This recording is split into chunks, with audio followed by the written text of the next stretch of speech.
नमस्कार।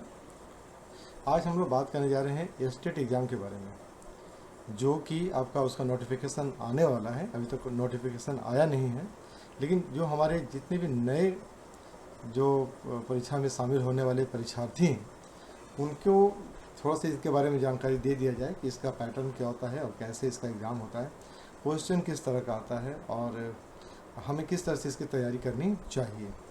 तो जैसा कि इसका जो सबसे पहला जो एग्ज़ाम हुआ था 2011 में हुआ था, उसके बाद फिर आपका 2019 में नोटिफिकेशन निकला था और एग्ज़ाम आपका 19 में भी हुआ था पेन एंड पेपर का, लेकिन फिर वो कैंसिल हुआ। फिर आपका 2022 में लॉकडाउन के समय में वो आपका ऑनलाइन एग्ज़ाम हुआ था, तो वो समय थोड़ा सा क्रिटिकल समय था। उसके बाद फिर आपका 2023 में आपका निकला स्टेट का जो तीसरा चरण था। ये चौथा चरण का जो है स्टेट एग्ज़ाम जो है वो 2025 में संभावित है कि जून के महीने में इसका नोटिफिकेशन भी आ जाएगा, एग्ज़ाम भी आपका जून के महीने में हो जाएगा। और स्टेट के एग्ज़ाम होने के बाद आपका जो बीपीएससी का जो शिक्षक भर्ती एग्ज़ाम है वो चौथा चरण का वो आपका कंप्लीट होगा। उसका जो नोटिफिकेशन निकलेगा बाकी सब प्रोसेस उसका पूरा होगा, यानी कि आपका जो जून और जुलाई का जो महीना है ना, वो आपके लिए बहुत ही जो इंतज़ार जिस चीज़ का था उसका वो आपका पूरा हो रहा है वहाँ पर, कि जून महीने में आपका स्टेट आ जाएगा। जो जो करंट में अभी बीएड का एग्ज़ाम दे करके जिनका रिज़ल्ट वगैरह हो चुका है उनके लिए बहुत अच्छा मौका है ये। और यकीन मानिए कि आपका 2004 चरण जब ख़त्म हो जाएगा ना, आपका बीपीएससी का जो टीचर्स रिक्रूटमेंट TRE 4 अगर ख़त्म हो गया, तो TRE 4 ख़त्म होने के बाद आपका संभावित है कि कुछ पोस्ट तो अभी है खाली NEP के अनुसार में, अभी भी पूरा नहीं हो पाया है, लेकिन संभावित है कि इसके बाद एक लंबा गैप आपका बीच में आएगा। तो ये आपके लिए लास्ट चांस है, मान के चलिए इस प्रकार से कि ये लास्ट चांस है और इसमें हम लोगों को अपना जो है एक सीट बुक कर लेना है, रिज़र्व कर लेना है। स्टेट भी क्वालिफाई करना है, बीपीएससी में भी TRE 4 में भी अपना एक सीट रख लेना है। तो आपका जो स्टेट का एग्ज़ाम है और फिर आपका जो बीपीएससी TRE 4 का एग्ज़ाम है, वो दोनों जो है वो आपका लगातार चलेगा। तो अभी से आप लोग अपनी तैयारी शुरू कर दीजिए। दोनों का पैटर्न में बहुत ज़्यादा अंतर नहीं है। तो हम लोग आज बात कर लेते हैं ना कि आखिर इसका पैटर्न होता किस तरह का है और इसमें हमें क्या क्या ध्यान में रखना चाहिए, और सब्जेक्ट कॉम्बिनेशन जो होता है ना उसका भी क्या क्या हमको बेनिफिट मिलेगा। बहुत सारे कैंडिडेट जो होते हैं ना सब्जेक्ट कॉम्बिनेशन में ही छट जाते हैं। तो चलिए थोड़ा सा बात कर लेते हैं इसका कि ये स्टेट जो होता है ना इसको हम लोग बोलते हैं माध्यमिक शिक्षक पात्रता परीक्षा 2025 जो है वो होने वाला है। तो उस पर हम लोग बात करते हैं। इसमें 2 पेपर होता है, पेपर 1 और पेपर 2 होता है। पेपर 1 जो होता है वो 9 और 10 के जो परीक्षार्थी हैं उनके लिए होता है, और पेपर 2 जो होता है वो 11 और 12 के लिए जो परीक्षार्थी हैं उनके लिए होता है। तो अगर आपको क्लास 9 और 10 में पढ़ाना है तो आप पेपर 1 देते हैं, और अगर आपको 11-12 में पढ़ाना है तो पेपर 2 देते हैं। इसका जो एग्ज़ाम होता है ना उसमें हम लोग ऑब्जेक्टिव क्वेश्चन पूछे जाते हैं, जिसमें कि एक एक नंबर का होता है। हर एक क्वेश्चन 1 मार्क्स का होता है और इसमें कोई नेगेटिव मार्किंग नहीं होती है। इसमें जो आपका पेपर 1 जो आपके पास है जो माध्यमिक शिक्षकों के लिए होता है, उसमें आपको पासिंग मार्क्स जो होता है वो 50 होता है, यानी कि आपके पास जो भी जितने भी मार्क्स का एग्ज़ाम हो रहा है उसमें आपको 50% अंक प्राप्त करना ज़रूरी है। साथ ही साथ आपको ग्रेजुएशन होना चाहिए, स्नातक होना चाहिए, और स्नातकोत्तर भी आपका हो सकता है। तो स्नातक के समतुल्य भी अगर आप कोई कोर्स किए हुए हैं तो भी इसमें मान्य होता है। साथ ही साथ आपके लिए बीएड कंपलसरी होता है, बीएड आपका ज़रूर से ज़रूर होना चाहिए।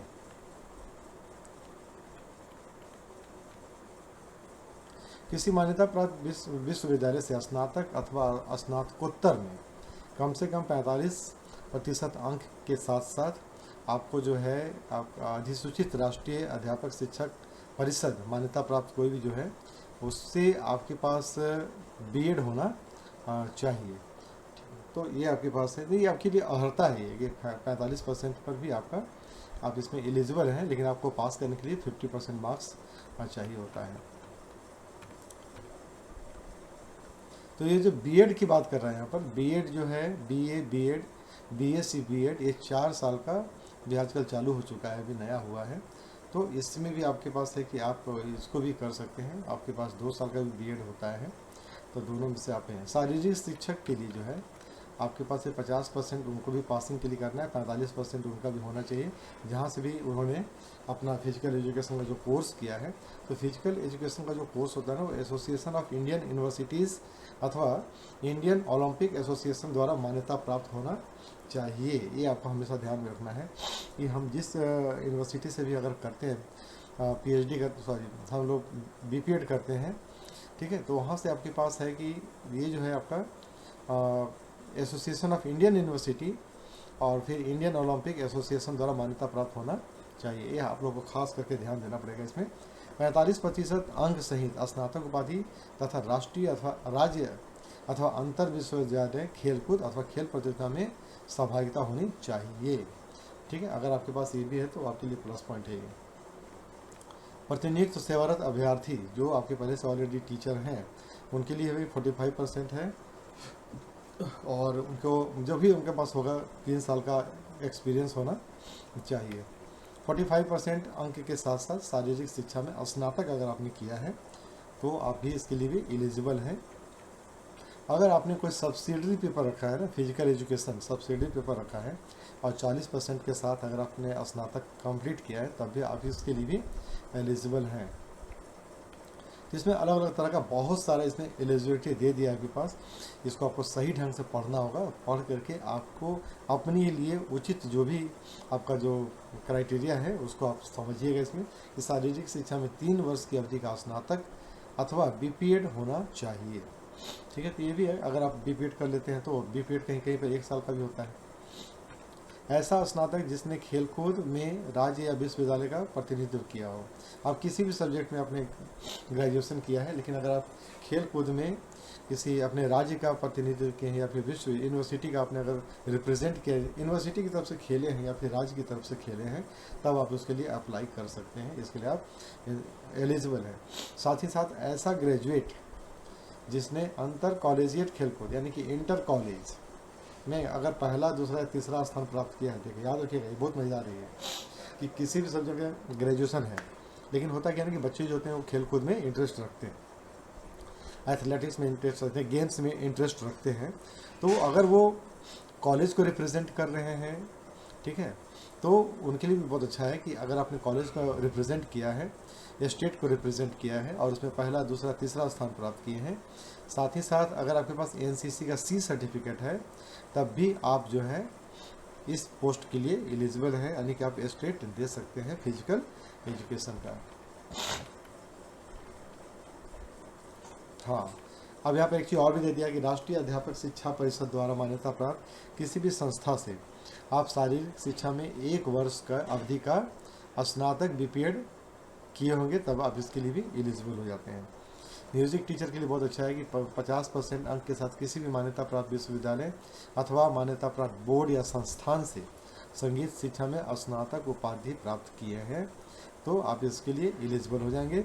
मान्यता प्राप्त संस्था के संबंध में किसी प्रकार का विवाद अगर उत्पन्न होता है तो डिपार्टमेंट जो डिसाइड करेगा वही मान्य होगा। ललित कला के लिए भी आपके पास वही है कि आप कोई भी मान्यता प्राप्त ललित कला एकेडमी से आप कोर्स कर सकते हैं, स्नातक आपको होना चाहिए 50% अंकों के साथ में। डांस टीचर के लिए भी सेम क्राइटेरिया है।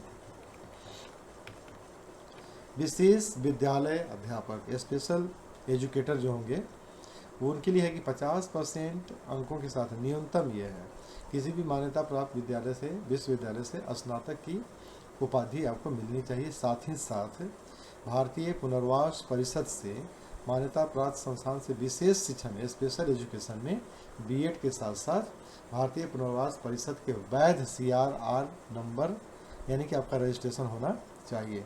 तो अगर आपने स्पेशल एजुकेशन में बीएड किया है, साथ ही साथ आपको भारतीय पुनर्वास परिषद के वेबसाइट पर जा करके उसको आप वहाँ पर जा करके आपको अपने आप को रजिस्टर करना पड़ेगा, तब आपको मिलता है CRR नंबर। तो CRR नंबर आपके पास होना चाहिए, तभी आप इसके लिए एलिजिबल है, आप इसमें अप्लाई कर सकते हैं। सेम चीज़ है बाकी सब। विषय समूह में देखिए बहुत कंफ्यूजन होता है, यहाँ पर सबसे ज़्यादा बहुत ज़्यादा क्वेश्चन इसी में उठता है। मैं अक्सर देखता हूँ कि बहुत लोग पूछते हैं कि सर मेरा ये कॉम्बिनेशन वो कॉम्बिनेशन क्या होगा, यहाँ पर देखिए बहुत क्लियर कर दिया गया आपका कि गणित के जो शिक्षक बनना चाहते हैं स्नातक स्तर पर गणित के साथ भौतिकी, इलेक्ट्रॉनिक्स, कंप्यूटर साइंस, रसायन विज्ञान, सांख्यिकी विषय में से किसी 2 विषय जो पढ़े हैं ना, सब्सिडरी लेकर के पढ़ते हैं ना वो स्नातक स्तर पर, वो हो, अथवा इंजीनियरिंग से स्नातक जिसमें कि गणित की विशेषज्ञता हो। अगर आपने इंजीनियरिंग का कोई कोर्स किया है लेकिन उसमें मैथ्स का इम्पोर्टेंस है, मैथ्स अगर आपका उसमें है तब भी आप इसमें जा सकते हैं। जैसे कि स्नातक स्तर पर कंप्यूटर साइंस में BCA किया, ठीक है, तो भी आप कंप्यूटर मैथ के लिए टीचर के लिए आप एलिजिबल हो जाएंगे। तो जितने भी BCA वाले जो कैंडिडेट हैं ना, वो मैथ टीचर के लिए अप्लाई कर सकते हैं। मैथ के लिए आप स्टेट दे दीजिए और मैथ के लिए आप BPSC TRE 4 में भी अप्लाई कर सकते हैं। तो जो BCA के स्टूडेंट हो वो मैथ्स टीचर बन सकता है। साइंस के लिए जहाँ तक बात करते हैं तो साइंस में क्या होता है, स्नातक स्तर पर आपके पास जंतु विज्ञान, ठीक है, प्राणी विज्ञान, वनस्पति विज्ञान एवं रसायन शास्त्र विषय में पठित हो, अथवा इंजीनियरिंग से स्नातक जिसमें कि विज्ञान की विशेषता हो। अगर आपने कोई इंजीनियरिंग का कोर्स किया है उसमें साइंस इंपॉर्टेंस है तो आप इसके लिए, जैसे कि साइंस के आने का मतलब होता है बायोटेक्नोलॉजी हो गया आपके पास, माइक्रोबायोलॉजी हो गया। तो बायोटेक्नोलॉजी क्या है, एक स्किल सब्जेक्ट है, वो वोकेशनल सब्जेक्ट कहलाता है एक प्रकार से, ठीक है, और दोनों भी है वो। तो अगर आपने उसमें से ग्रेजुएशन किया है तब भी आप साइंस के लिए टीचर के लिए एलिजिबल हो जाएंगे। सामाजिक विज्ञान में क्या है आपके पास, इसमें अगर आपने ऑनर्स किया है या फिर पास कोर्स किया है, उसमें अगर आपके पास इतिहास, भूगोल, अर्थशास्त्र और राजनीति शास्त्र, पॉलिटिकल साइंस में से किसी 2 विषय में अगर आप पास हैं, जिसमें अनिवार्य रूप से एक विषय इतिहास या भूगोल होना चाहिए। अगर आपको सोशल साइंस का टीचर बनना है तो आपको इतिहास या भूगोल तो कंपलसरी है, इसमें से आपके पास होना ही चाहिए। 2 विषय में आपको उत्तीर्ण होना है, जिसमें कि अनिवार्य रूप से आपको इतिहास या भूगोल होना चाहिए। तो जो आपके पास 4 सब्जेक्ट दिया गया ना, इतिहास, भूगोल, अर्थशास्त्र, राजनीति शास्त्र, इसमें से किसी 2 में आपको पास करना है। और उसमें क्या होना चाहिए, एक विषय जो है ये या तो इतिहास हो या तो भूगोल हो, ठीक है। यानी कि क्या कहने का मतलब क्या हो गया, पास करना को इतिहास और अर्थशास्त्र में पास कर गए तब भी आप ठीक हैं। अगर आप भूगोल और अर्थशास्त्र में पास किए तब भी ठीक है। अगर आप इतिहास भूगोल में पास किए तब भी ठीक है। और अगर आप भूगोल और राजनीति शास्त्र में पास करते हैं तब भी ठीक है। भाषा से संबंधित में अगर आ जाते हैं हम लोग, तो माध्यमिक विद्यालय के लिए अध्यापक पद के लिए क्या है आपके पास, स्नातक स्तर पर ऑनर्स में, ठीक है, या सब्सिडरी के विषय में आपको क्या क्या होना चाहिए, भाषा आपका होना चाहिए। जैसे आप हिंदी इंग्लिश रखते हैं तो उसमें क्या होता है कि आप 3 साल आपको पढ़ना है ये। अगर आप सब्सिडरी में रखे हैं हिंदी इंग्लिश, एक तो आपके पास कंपलसरी होता है, इंग्लिश अगर आपने रखा है सब्सिडरी में तब भी आप इसके लिए एलिजिबल हो सकते हैं। अब देखिए पेपर 2 के लिए भी आपके पास सेम है, सेम क्राइटेरिया आपका है।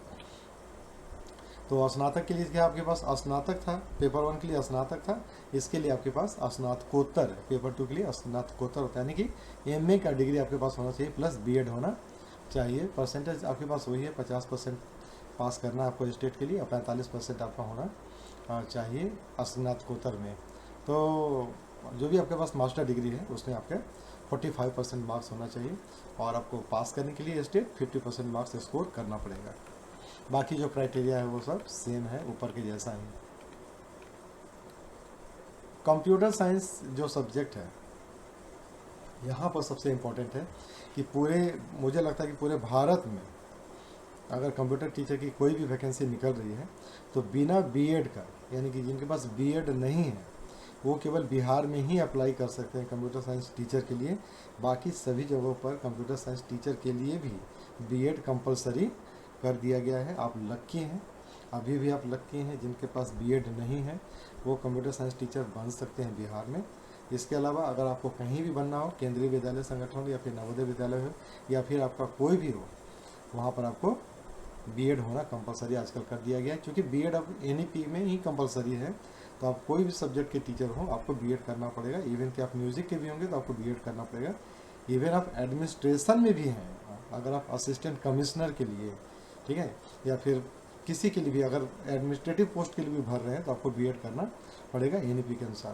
कंप्यूटर साइंस टीचर के लिए क्या है कि 50% मार्क्स के साथ में आपको किसी भी मान्यता प्राप्त विश्वविद्यालय से आपको वो मतलब कि स्नातकोत्तर की आपके पास डिग्री होनी चाहिए, या फिर डॉएक जो है, डॉएक का A लेवल सर्टिफिकेट आपके पास होना चाहिए।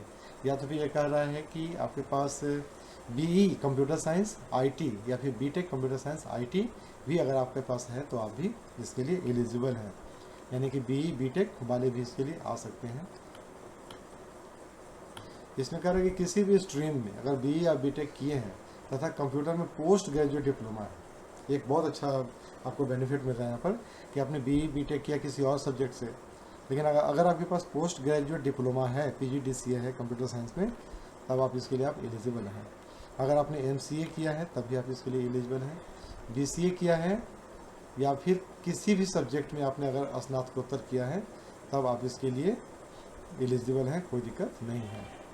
ठीक है, इसमें कह रहा है कि किसी भी मान्यता प्राप्त विश्वविद्यालय से कंप्यूटर साइंस में पोस्ट ग्रेजुएट डिप्लोमा या फिर किसी भी विषय में स्नातकोत्तर की डिग्री हो तो आप इसके लिए एलिजिबल हैं।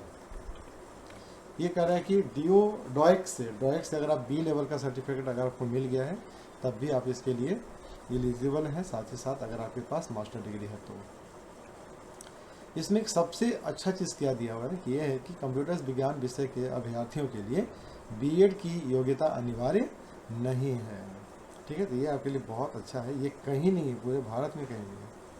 ठीक है, सेंट्रल गवर्नमेंट की जितनी भी वैकेंसियाँ हैं अगर उसमें कंप्यूटर साइंस टीचर्स के लिए वैकेंसी निकल रही है ना तो उसमें भी बीएड कंपलसरी कर दिया गया है।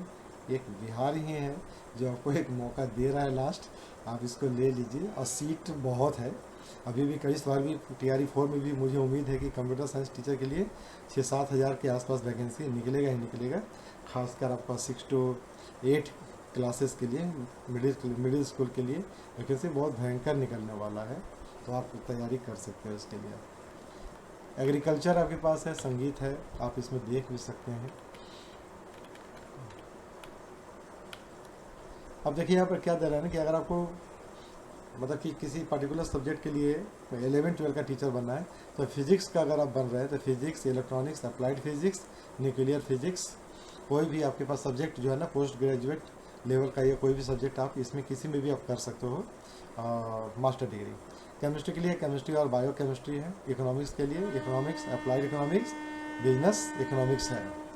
कॉमर्स वाले के लिए मास्टर डिग्री होनी चाहिए कॉमर्स में, अगर उसके पास एमकॉम का डिग्री है अप्लाइड बिजनेस इकोनॉमिक्स में तो उसके वो भी इसमें एलिजिबल नहीं माना जाएगा। इसके लिए थोड़ा सा ध्यान दीजिएगा कि केवल मास्टर इन कॉमर्स होना चाहिए। ऐसे लोग जो कि एमकॉम किए हुए हैं लेकिन अगर वो अप्लाइड और बिजनेस इकोनॉमिक्स के साथ किए हैं उसमें तो वो इसके लिए एलिजिबल नहीं होंगे। बॉटनी और जूलॉजी आपके पास है, बॉटनी जूलॉजी लाइफ साइंस है, तो ये सारी चीज़ आपके पास है जिसमें आप कर सकते हो। मैथ्स में है मैथमेटिक्स और अप्लाइड मैथमेटिक्स, दोनों में से अगर किसी में भी है तो आप जा सकते हैं। अब अगर हम बात करते हैं इसका मार्क्स, मतलब कि इसमें कितने तरह के क्वेश्चन आते हैं और क्वेश्चन कितने ये का होगा, फुल मार्क्स कितना होगा इसका, तो माध्यमिक शिक्षक पात्रता परीक्षा में पूछे जाने वाले प्रश्न जो होते हैं वो 100 अंक निर्दिष्ट विषय वस्तु, यानी कि आपका जो सब्जेक्ट होगा उससे 100 नंबर का आएगा और बाकी जो आपके पास है वो 50 नंबर का रहता है, जिसमें कि शिक्षण कला रहेगा यानी कि बीएड यानी कि पेडागोगी से संबंधित क्वेश्चन आएगा और बाकी जो आपके पास है मैथ्स का और रीजनिंग का ये सब जो होता है वो आपका रहता है। तो सब्जेक्ट का है 100, शिक्षण कला एवं दक्षता में 50 का है आपके पास, वो भी हम लोग आगे चल के देख लेंगे कि शिक्षण कला और दक्षता में किस किस तरह का क्वेश्चन आता है। बाकी ये तो समझाने की जरूरत नहीं है, ये सब है। उम्र सीमा की जहाँ तक बात करें तो जनरल जो पुरुष है, जनरल मेल, उनके लिए 37 है, 37 साल का दिया हुआ है, और अनारक्षित यानी कि जो जनरल फीमेल है उनके लिए 40 साल का है, और OBC EBC के लिए 40 साल है आपके पास, और जो अनुसूचित जनजाति और SC ST जो भी है पुरुष और महिला दोनों के लिए 42 साल है।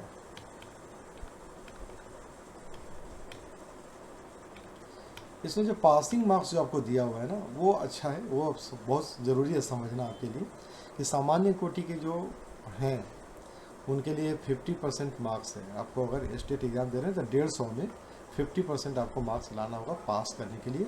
OBC के लिए 45.5 है और EBC के लिए भी 42.5 दिया हुआ है।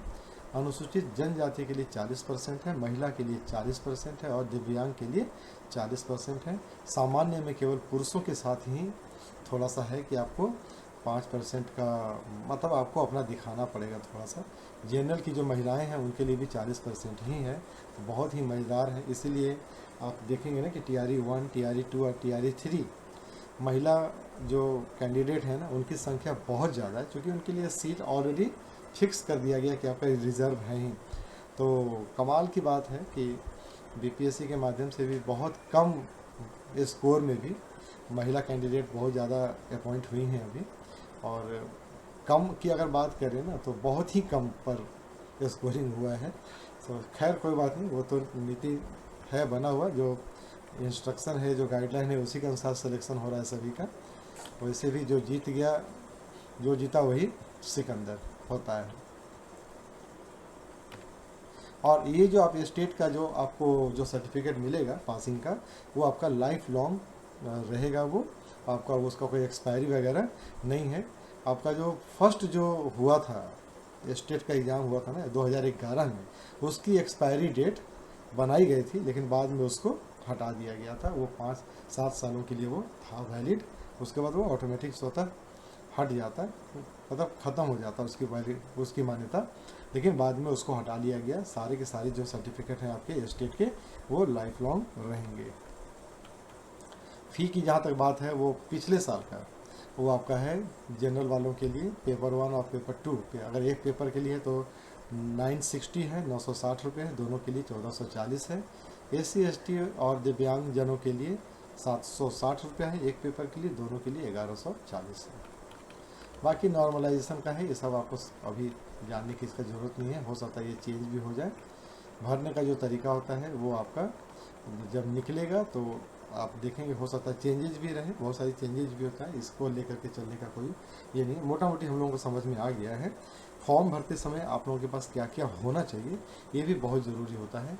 हम लोग इसको अगर पहले से ही तैयार करके रख लें तो ज़्यादा अच्छा होगा। मैट्रिक का सर्टिफिकेट और उसका मार्कशीट होना चाहिए, इंटर का सर्टिफिकेट और मार्कशीट होना चाहिए, ग्रेजुएशन का सर्टिफिकेट और मार्कशीट, मास्टर डिग्री का सर्टिफिकेट और मार्कशीट, BEd का सर्टिफिकेट और मार्कशीट।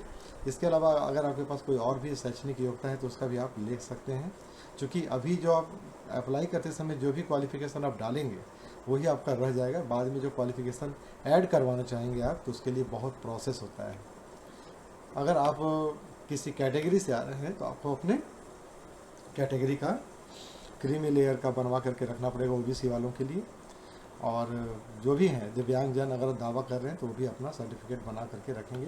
कहने का मतलब हो गया कि आपको अपने सभी तरह के सर्टिफिकेट जो है वो अच्छी तरह से पूरा करके रेडी करके आपको अपने पास रखना है। ऑनलाइन भरा जाता है ये, और एग्ज़ाम भी आपका ऑनलाइन ही होता है। तो ऑनलाइन भरना है। फिर से जब नोटिफिकेशन निकलेगा तो मैं फिर से एक बार हाजिर हो जाऊंगा कैसे कैसे भरना है उसको लेकर के। और यकीन मानिए कि आप स्टेट के एग्ज़ाम हो या फिर BPSC का एग्ज़ाम हो, मैंने स्टेट 2011 भी कंप्लीट किया है, क्वालिफाई किया है, 2019 भी क्वालिफाई किया है, और अभी BPSC भी आपका क्वालिफाई किया है। तो मेरे पास अच्छा खासा अनुभव है जो आपको मैं दे सकता हूँ। और ख़ास करके कंप्यूटर साइंस के जितने भी अभ्यर्थी हैं जो आएंगे भरेंगे उनके लिए कंप्यूटर का क्लासेस भी शुरू कर रहा हूँ। यहाँ पर सबसे इम्पोर्टेंट ये जो कंप्यूटर के क्लास जो मैं बता दूंगा आपको, वो जितने भी हमारे हैं जिन्होंने इसको पार्टिसिपेट नहीं किया है उनके लिए समझना बहुत ही मुश्किल होगा। आप जो पढ़ रहे हैं, जो आपका सिलेबस है, उस पर भी चर्चा करूँगा मैं, इसकी सिलेबस कैसा कैसा है। जो सिलेबस है उसके अकॉर्डिंग क्वेश्चन जो होता है ना, कभी कभी इतना ईजी आ जाता है ना, इतना ईजी आ जाता है जिससे लगता है कि आप क्लास 3-4 का आप पेपर दे रहे हो, या फिर कभी कभी इतना हार्ड आ जाता है लगता है कि हाँ रियल में हम इसके लिए पेपर दे रहे हैं। तो बहुत ही ज़्यादा इसमें है कि किस प्रकार से आपको तैयारी करना है ना, वो केवल क्वालिफाइड जो किया है वही आपको बता सकता है कि कैसे आप तैयारी कर सकते हैं। तो चलिए, ये एक थोड़ा सा रफ था, मैंने आपको बता दिया विस्तृत रूप से कि कैसे कैसे आपको इसका पैटर्न क्या होता है स्टेट का, जो नए हमारे अभ्यर्थी हैं उनके लिए है। पैटर्न क्या है, अगर आपको कहीं कुछ पूछना होगा, इसमें डाउट होगा, समझना होगा तो आप कमेंट पर ज़रूर डालिएगा, मैं क्विक रिप्लाई देता हूँ। और आप लोगों के लिए मैं पूरी तरह से समर्पित हो चुका हूँ। तो इसका भी आप उठा सकते हैं, लाभ उठा सकते हैं। कहीं कोई दिक्कत हो तो आप कमेंट पर ज़रूर लिखिएगा। चैनल को अच्छा लग रहा हो तो आप चैनल को सब्सक्राइब कर लीजिएगा, लाइक कर लीजिएगा, बेल आइकन दबा दीजिएगा, दूसरों को बता दीजिएगा, ठीक है। और हमारे साथ हमेशा जुड़े रहिए, आपको अच्छी अच्छी बातें बताऊंगा मैं बहुत ही अच्छा टीचर हूँ और बहुत अच्छा पढ़ाता हूँ, और आप लोग बहुत अच्छा पढ़ते भी हैं, इसलिए हमेशा कनेक्ट रहें, जुड़े रहें। तब तक के लिए नमस्कार।